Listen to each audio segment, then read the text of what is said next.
자, 오늘 창세기 4장에 왔는데 두 예배자의 모습을 볼 수가 있습니다. 자, 아담과 하와가 낳은 아들 가인이 있었고 또 다른 아들 아벨이 있었습니다. 두 사람이 하나님 앞에 예배를 드렸습니다. 제사를 드렸습니다. 그 제사를 드릴 때 가인은 원래 농부였기 때문에 농사에서 얻은 것 가지고 하나님께 드렸고, 아벨은 목축하는 사람이었기 때문에 양을 잡아서 하나님께 드렸습니다. 그런데 하나님이 가인의 제사는 받지 않으셨다, 그리고 아벨의 제사는 받으셨다, 그렇게 되어 있어요. 하나님이 제사를 받으셨는지 어떻게 알 수 있을까? 여러분, 이런저런 징조가 나타나기도 하지만 분명한 것은 하나님이 안 받으셨다, 거부하셨다는 것을 가인은 느꼈고, 하나님이 내 제사를 받으셨다, 아벨이 느끼는 거예요. 여러분, 오늘도 이 시간 예배를 드리고 있지만 우리 모두의 예배, 한 사람 한 사람의 예배를 받으시는 줄로 믿습니다. 한 분도 예배를 거절당하지 않길 바랍니다. 여러분, 우리가 사람에게 선물을 하거나 인사를 해도 내 인사를 저 사람이 안 받는구나 싶을 때도 있고, 내가 주는 선물도 그 사람이 마음으로는 거절하는 것 같은 느낌을 내가 가장 잘 알아요. 하나님이 내 예배를 받으셨는가는 내가 아는 거예요. 오늘 예배가 감격이다, 하나님 앞에서 모자라지만 하나님이 내 예배를 기쁘게 받으셨네, 이 감격 가지고 삶의 현장으로 돌아가시기를 바랍니다. 이렇게 예배를 하나님이 받으셨나 안 받으셨나, 여러분, 이렇게 둘로 나뉘는 거예요. 그래서 제가 오늘 제목이 두 예배자예요. 그리고 이 두 예배자는 이름과 관련됩니다.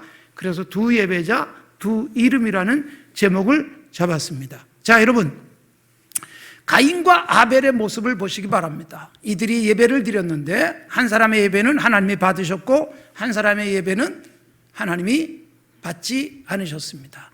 자, 예배를 거절당한 가인, 그는 여러분 하나님이 거절할 만한 삶을 살던 사람이다.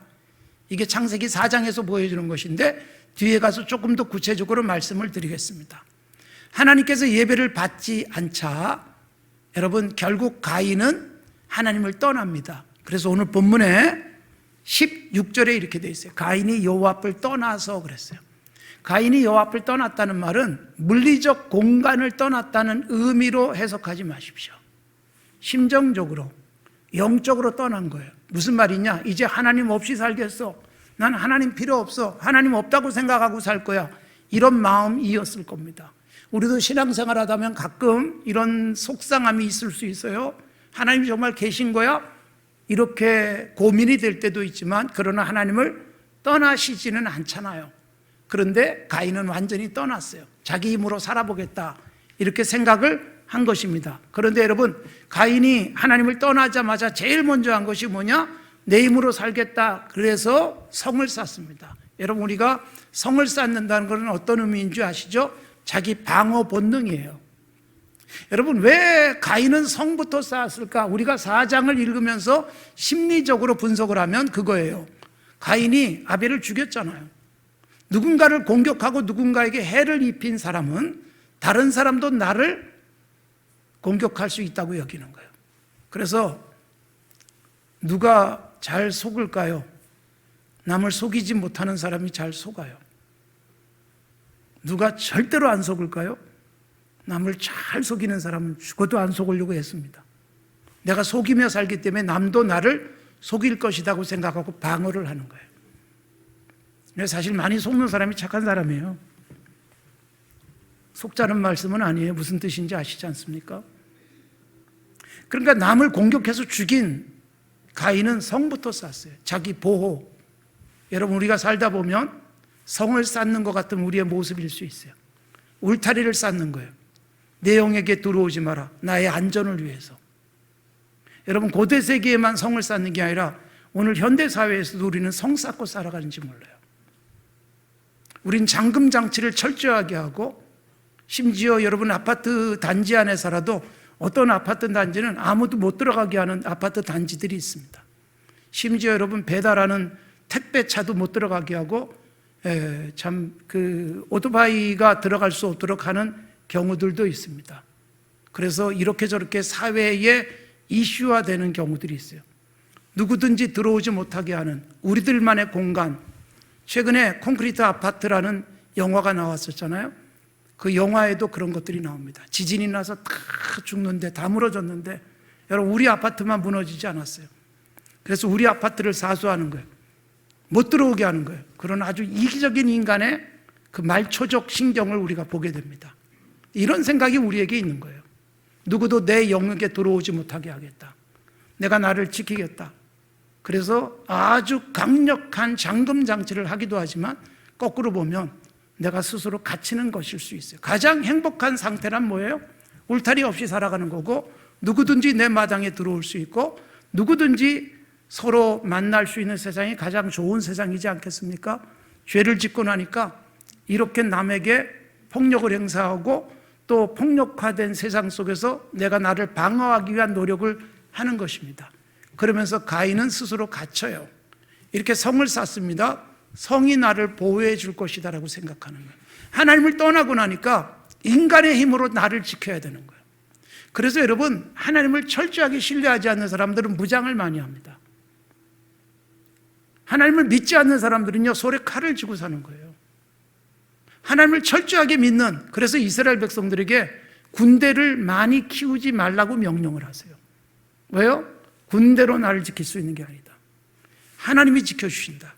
우리의 진정한 안전은 하나님이 내 울타리가 되어주실 때다라는 것이 성경에서 끊임없이 강조하는 겁니다.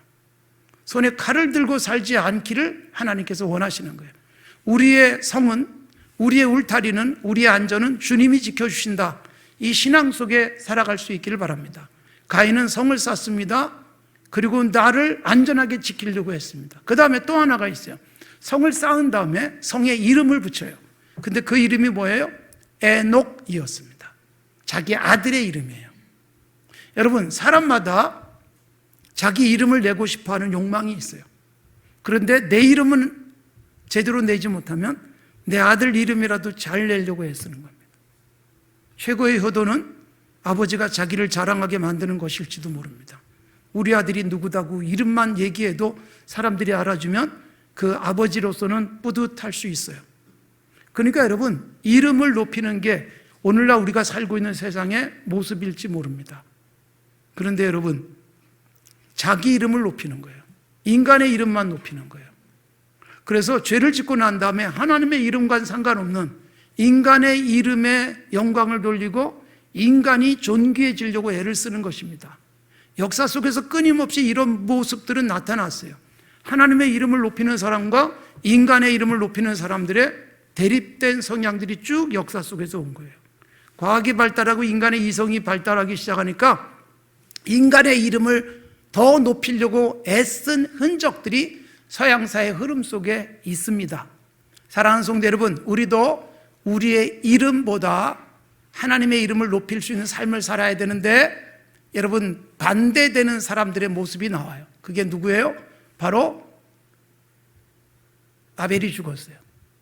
하나님이 죽은 아벨 대신 셋을 주셨습니다. 셋이 에노스를 낳습니다.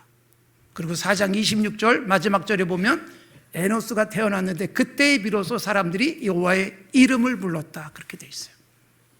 그러니까 가인의 후손들은 인간의 이름을 계속 높이려고 온갖 노력들을 합니다. 기계도 만들고 음악도 하고 그러면서 인간에게 찬사를 보내려고 하는 거예요.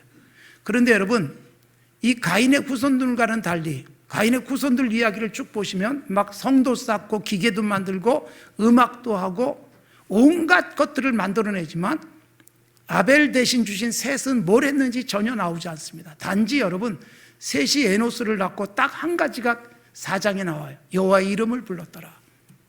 여러분, 여호와의 이름을 불렀더라. 이게 딱 한 가지예요. 사람의 이름을 높이는 사람들과 여호와의 이름을 높이는 사람으로 나뉘는 거예요. 자, 이름은 다시 강조하지만 존재 자체예요. 이름은 인격이에요. 여러분, 우리들이 공부할 때 번호로 불릴 때가 있었어요. 그래도 선생님이 관선아 그리고 이름 불러주면 굉장히 친밀하다는 뜻이에요. 그런데 이름은 불러주지 못하고 그냥 번호 무작위로 5번 나와서 문제 풀어 이러고 13번 책 읽고 이렇게 하는 거죠. 누군지 모르는 거예요. 그냥 학생들이 번호로만 보이는 세상. 거기다가 여러분, 공부할 때 우리는 60명이 넘을 때가 많았습니다. 그러니 이름을 선생님이 다 외우기란 쉽지 않았을 것입니다. 번호로 불리는 세상, 죄를 짓고 감옥에 가면 이름은 없어집니다. 가슴에 수임 번호를 달고 번호로 부릅니다. 번호로 불리는 세상은 비인격적일 수 있어요. 군대 가면 군번이 주어집니다. 편리하게 식별하기 위해서는 그렇게 하지만 인격적인 것은 이름 불러주는 거예요. 여러분, 옆에 있는 사람들의 이름을 알고 이름을 불러주는 것처럼 좋은 일은 없습니다. 어린아이도 이름을 불러주면 굉장히 좋아합니다. 친하다는 뜻이기도 합니다. 여러분의 아내, 남편 이름 불러본 적이 있는지 모르겠어요. 우리 집에서는 이름 잘 부릅니다. 관선 씨, 미원 씨 그래요. 그리고 우리 아이들도 저한테 그렇게 이름 부를 때도 있고 지 엄마한테도 미원 씨 그렇게 부르는 때도 있어요. 근데 여러분, 이게 굉장히 친밀하다는 의미예요. 그리고 당신의 이름처럼 당신을 존중한다는 의미이기도 합니다. 숫자로 불리고 번호로 불리고 다른 닉네임으로 불리는 것보다 이름을 불러준다는 것, 하나님께서 여러분, 우리가 하나님의 이름을 부르면 굉장히 기뻐하실 뿐만 아니라 하나님께서도 우리의 이름을 이렇게 불러주시는 거예요. 한 사람 한 사람 어떻게 절을 하셨죠? 그런데 아시고 불러주시는 거예요. 그리고 우리의 이름을 이 땅에 태어나기 전부터 벌써 선택하시고 절대로 잊지 않는다. 이사야 선지자는 그래서 우리에게 하나님의 그 기가 막힌 기억력을 말씀하세요. 손바닥에다 새겼다. 잊지 않을 것이다. 여러분, 하나님께서 우리의 이름도 소중하게 여기는데 그리스도인들이 가져야 될 중요한 태도가 뭐예요? 하나님의 이름을 부른다? 예배예요. 그러니까 여러분, 인간의 이름을 높이려는 사람들과 인간의 이름이 아닌 하나님의 이름을 부르는 두 종류로 나눠요. 두 예배자가 있고 두 예배자 중에 예배를 실패한 사람은 인간의 이름에 매달리지만 예배를 성공한 사람들의 후손은 여호와의 이름을 불렀습니다. 자, 신약 성경은 아브라함과 다윗의 자손 예수 그리스도의 계보라 그렇게 시작이 되고 있는데 신약 성경에서 구약의 두 인물이 제일 먼저 나온다는 것은 신기한 일입니다. 그런데 아브라함, 다윗 어떤 사람이에요? 공통점이 있어요. 예배자예요. 아브라함은 창세기에서 12장부터 가는 곳마다 여호와의 이름을 불렀더라, 예배했다는 뜻이에요. 예배를 어떻게 표현하는가? 이름 불렀다, 이름 불렀다, 이름 불렀다. 하나님이라고 이름 부르는 순간, 여호와 하나님이라고 부르는 순간 하나님이 내게 응답하시고 내 이름도 하나님이 불러주시는 거예요. 이 절친의 관계를 보여주고 있고, 다윗에게로 넘어가 볼까요? 다윗이 처음으로 등장하는 게 사무엘상 17장에서 그가 처음으로 하나님 나라를 위해서 일해요. 그때 그 일이 뭐예요? 여호와 이름이 짓밟히는 거예요. 블레셋의 골리앗이 여호와 이름을 모욕할 때 화가 나요. 여호와 이름에 합당한 영광을 찾아드리겠다. 그래서 골리앗과 싸우는 거예요. 그러니까 하나님의 이름을 위해서 나가서 목숨을 거는 거예요. 그리고 그가 선포합니다. 내가 너를 이겨서 하나님이 존귀하게 이 땅에 계심을 선포하겠다. 그런 그가 사무엘하 7장에서 성전을 짓고 싶어 합니다. 성전을 짓고 싶어 하는 이유가 뭘까요? 하나님의 이름에 합당한 영광을 돌리겠다. 그리고 성전이 뭐예요? 하나님의 이름을 두신 곳이 성전이에요. 이 구약의 중요한 메시지예요. 솔로몬도 그것을 분명히 밝히고 있어요. 그러니까 여러분, 다윗은 여호와 이름에 합당한 영광을 돌리고 싶었고, 그런 다윗에게 주신 최고의 복이 뭔지 아세요? 사무엘하 7장에 보면 내가 너의 이름을 존귀하게 해줄게. 그래서 다윗의 이름이 존귀하게 되는 바람에 아브라함과 다윗의 이름이 신약 성경 속에 제일 앞에 나오는 거예요. 그러니까 여러분, 우리가 하나님의 이름을 부른다, 하나님의 이름을 존귀하게 한다, 예배한다는 의미인 것입니다. 사랑하는 성도 여러분, 진정한 예배자가 되시고 하나님의 이름에 합당한 영광을 돌릴 수 있는 삶을 살아갈 수 있기를 바랍니다. 그래서 하나님의 이름을 존귀하게 하기 위해서 우리는 예수 믿는 내가 건강한 그리스도인의 삶을 살아가는 것이고 공적 예배에 모이는 거예요. 이렇게 같이 모여서 예배하고 예배를 소홀히 여기지 않고, 여러분 어릴 때부터 예배를 철저하게 배웠어요. 우리 어머니를 통해서 가정 예배를 배웠고, 우리 어머니를 통해서 예배에 한 시간도 빠지지 않는 철저함을 배웠고, 그게 저로서는 최고로 받은 유산입니다. 그리고 교회가 예배를 너무 철저하게 가르쳤어요. 오늘날 예배가 너무 소홀히 여겨지는 일들이 많고 코로나로 말미암아 예배가 많이 무너진 현상들이 한국교회에 나타나지만, 예배가 얼마나 중요한 줄 아세요? 함께 모여서 드리는 예배, 아무나 드리는 예배가 아니잖아요. 하나님이 우리를 구원하여 주셨기 때문에 모여서 예배 드리는 것이고, 하나님께서 내 이름을 기억하시기에 우리는 모여서 여호와의 이름을 부르는 것입니다. 이것이 최고의 은총인 줄로 믿습니다. 그러므로 여러분, 하나님을 향해서 여호와의 이름을 존귀하게 만드는 예배를 제대로 드리면 하나님께서 우리의 예배를 받으세요. 신약 성경 속에서도 하나님이 받으시는 기도가 있고 하나님이 받으시는 우리의 행위가 있단 말이에요. 사도행전 10장에 보면 고넬료라는 사람이 등장하는데 하나님께서 고넬료에게 말씀을 하십니다. 전사를 보내가지고. 그때는 고넬료가 예수님을 모를 때예요. 유대인의 유대교 여호와 하나님만을 믿고 있을 때 주님이 확실하게 말씀하시는 거예요. 너의 기도와 구제, 착한 행실을 하나님이 받으셨다. 그러니 이제 베드로를 통해서 예수님을 만나라. 그래서 예수님을 만나고 인생이 확 바뀌는 거예요. 사랑하는 성도 여러분, 우리의 예배, 우리의 삶 하나님이 받으셔야 되는데, 자 여러분, 하나님이 아벨의 예배는 받으시고 가인의 예배는 받지 않으셨어요. 그럼 가인과 아벨의 삶이 뭐냐? 여러분, 가인은 보세요. 앞에서 말씀드렸지만 결국 예배에 실패하고 나니까 동생 아벨을 죽이잖아요. 여러분, 참 불쌍한 사람은 뭐냐 하면 누군가가 잘 되면 그 사람이 시기하고 싶은 마음이 내 속에 있는 거예요. 불쌍한 사람이에요. 누군가 잘 되면 부러워하셔야 돼요. 아, 나도 저 사람처럼 돼야지. 이게 여러분 건강한 사람이에요. 그래서 나도 그 사람처럼 되고 싶어 하는 거예요. 아벨의 예배를 제대로 드렸어요. 내 예배는 왜 안 받으셨지? 아벨의 예배를 분석하고 나도 그렇게 예배 드려야지라고 생각하면 되는데, 하나님께서 가인의 예배를 받지 않고 아벨의 예배를 받자 아벨을 죽여버려요. 자 여러분, 이게 뭘까요? 분명한 것은 이렇게 되어 있어요. 창세기 4장을 보면 가인의 제사를 안 받고 아벨의 제사만 받았다라고 되어 있지 않습니다. 가인과 그 제물은 받지 아니하시고 아벨과 그 제물은 받았다. 무슨 얘기냐면 제물 때문이 아니에요. 가인 그 자체를 하나님이 거부하신 거예요. 왜요? 화가 나면 동생도 죽일 수 있는 그런 마음을 품고 살아가는 가인 그 자체를 거부하시는 거예요. 그런데 아벨을 하나님이 보시면서 착한 마음, 그리고 선한 의도, 인생을 어떻게 살아갈 것인가에 대한 건강한 가치관, 그 자체를 받으시는 거예요. 그러니까 여러분, 예배하는 어떤 행위가 아니라 우리 자신을 받으시는 것이고 우리의 가치관과 우리의 인생의 목표와 내가 무엇을 지향하고 있는가 하나님이 분석하면서 받아주시는 거예요. 그래서 가인과 제물은 연락하지 않습니다. 아벨과 그 제물은 받으시는 것입니다. 여러분, 우리가 분명한 것은 가인이라는 삶, 아벨이라는 삶을 하나님이 받거나 받지 않으셨듯 우리도 마찬가지예요. 우리가 어떤 사람으로 살다가 예배하느냐에 따라서 예배를 받지 않을 수도 있어요. 그래서 우리가 살아가는 삶이 너무나도 소중한 것입니다. 예수님이 산상설교에서 이런 말씀을 하세요. 마태복음 5장에서 너희가 하나님 앞에 나와서 제단에 예물을 드리려고 하다가 형제에게 원망 들을 만한 일이 생각나면 그거부터 해결하고 와라. 아무리 훌륭한 예물이라 할지라도 그 예물을 받지 않으신다는 거예요. 형제와 관계가 불편하니까. 예배 드리는데 같은 교회 안에서도 누군가가 늘 불편하고 누군가가 마음에 안 들고 누군가를 쳐다보면 인사하고 싶지 않고 그런 마음 품고 있는 사람이 예배를 받으시겠어요? 그런 사람이 예배당에 앉아있으면 다른 사람의 예배까지 방해할 수 있다는 것입니다. 얼마나 중요한 일인지 몰라요. 그래서 여러분, 우리의 삶이 소중한 거예요.